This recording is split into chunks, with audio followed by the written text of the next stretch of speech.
Hi everybody, welcome back to the channel. I'm Brad Lone Wolf, and today I'm going to show you how to pack your rucksack for an expedition. So, of course, first thing we're going to need is a rucksack. Now, I've gone for the 65 litre rucksack, mainly because, of course, a lot of people will end up using the 65 litre rucksack. Anyway, sorry, not 65, it's 68 litre rucksack. Most people use rucksack around about this size anyway, so that's the size I've gone for. So, with that in mind, first thing we need to think about, even if the bag's got a waterproof lining, is we need to think of making the bag itself waterproof, which is where I've got this.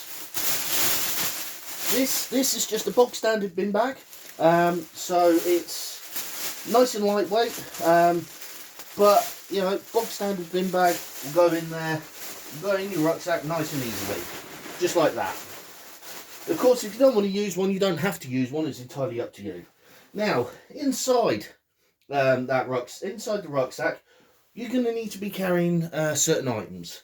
So one of those items is a jacket, and of course, you need to go for the absolute thickest jacket that you can get hold of. And please, please, please, make sure it's not waterproof, because the last thing we need is a waterproof jacket inside our rucksacks.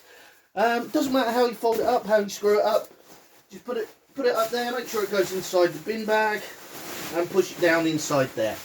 It doesn't matter that it's going at the bottom of the rucksack. It really doesn't. It doesn't matter how you store your stuff in your rucksack. It really doesn't matter. Right, what's next? Oh yes, let's go for the tent. Now you should be supplied with a tent by whoever's organising the expedition. Now, ordinarily, most people would say, take the tent apart and split it between a group.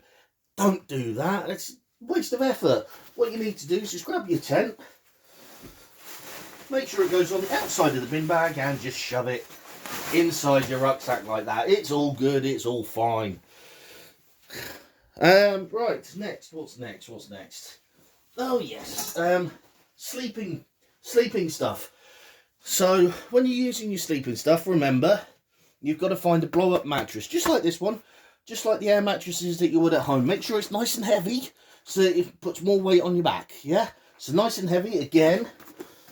You need to fold it, need to roll it, make sure it takes up a little bit, as little space as possible, and then it goes inside the rucksack. Again, doesn't matter how you store it, just as long as it goes inside your rucksack, just like so.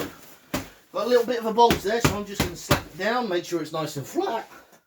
Right, what's next? Oh yes, a mobile phone. This is my old mobile phone. It doesn't work anymore, but it doesn't matter, because you're going to be used to demonstrate something. So you take your mobile phone, and what you use it for is you use it for compass, obviously. Use it for a GPS, of course, because GPS on this phone is as accurate as an OS map. It's perfectly fine. It's perfectly usable. And of course, you've got to keep yourself entertained at night. So that's exactly what the mobile phone's for. So we're just going to store that. Oh, where am I going to put this? I know. I will put this. Yeah, I'll put this in the net pocket, so it's nice and exposed and it gets wet. That's absolutely perfectly fine. Right. Okay. What's next? Oh, yes. Pots and pans, because we need to cook when we get to the campsite. Of course we do. Now, obviously, most camping pots and pans, they're stackable, so you can put them inside one another, and then you put them inside your rucksack. But we're not going to do that, because that's not the way you're supposed to do it. What you're supposed to do, you see, is you see these little tabs here. You attach your pots and your pans to the bottom there, just like this. Nearly dropped it. Yeah, that's absolutely fine. And what you've got to make sure that you do is, as you walk along, they rattle and bang and clatter and annoy every single other person in your expedition. You've got to make sure that happens. You absolutely have to make sure that happens. The louder, the better. Right, in fact, why am I taking them off of there? I'm not taking them off of there. I don't need to take them off of there. Right. Oh, yes, I forgot. Let's go back to sleeping. Of course, you need to take a sleeping bag. You do need to take a sleeping bag. Of course you do. You need to stay warm overnight. Now, where are we going to put this sleeping bag? Oh, well, the first thing we'd better do, we better make sure that we roll it up. Like so. And then, of course, because you're going to be sleeping in this, you need to make sure that it stays on the outside of your rucksack. Just like this. Now then, where has that strap gone? Actually, where has that strap gone?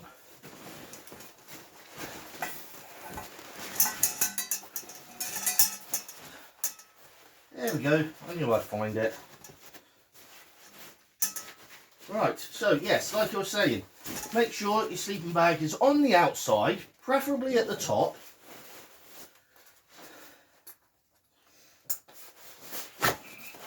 And also, of course, make sure it's not been cared for, not been looked after properly.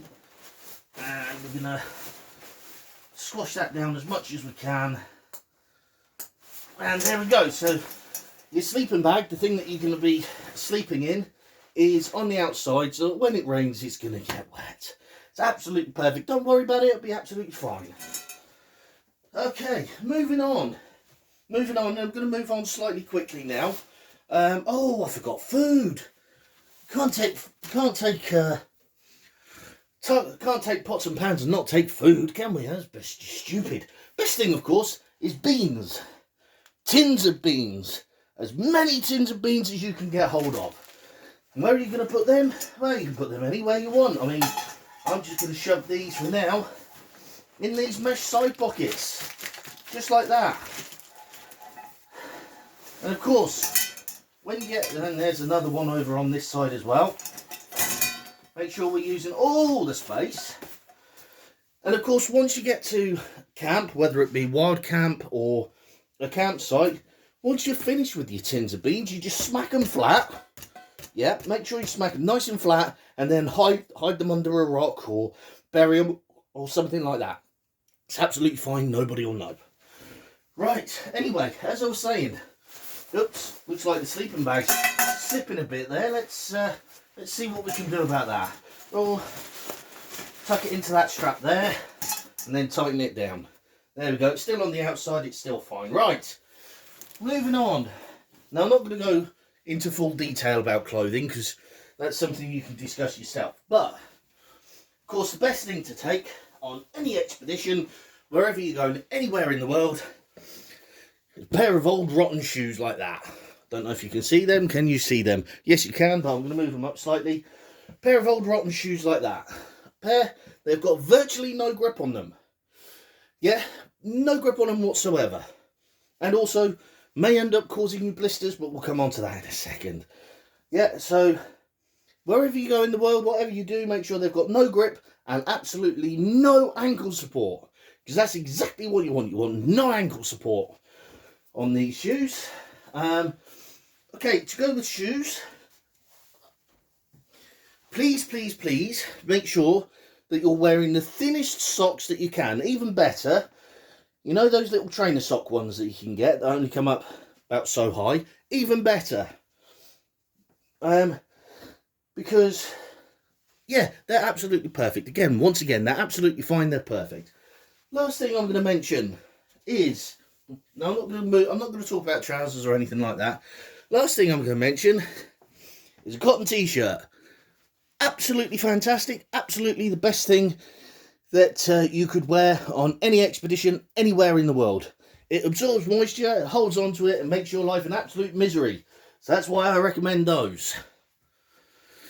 Anyway, it's been a brief video. I know it's been less than 10 minutes, but hey, you know, I've just shown you how to pack your expedition bag in less than 10 minutes in the best possible way.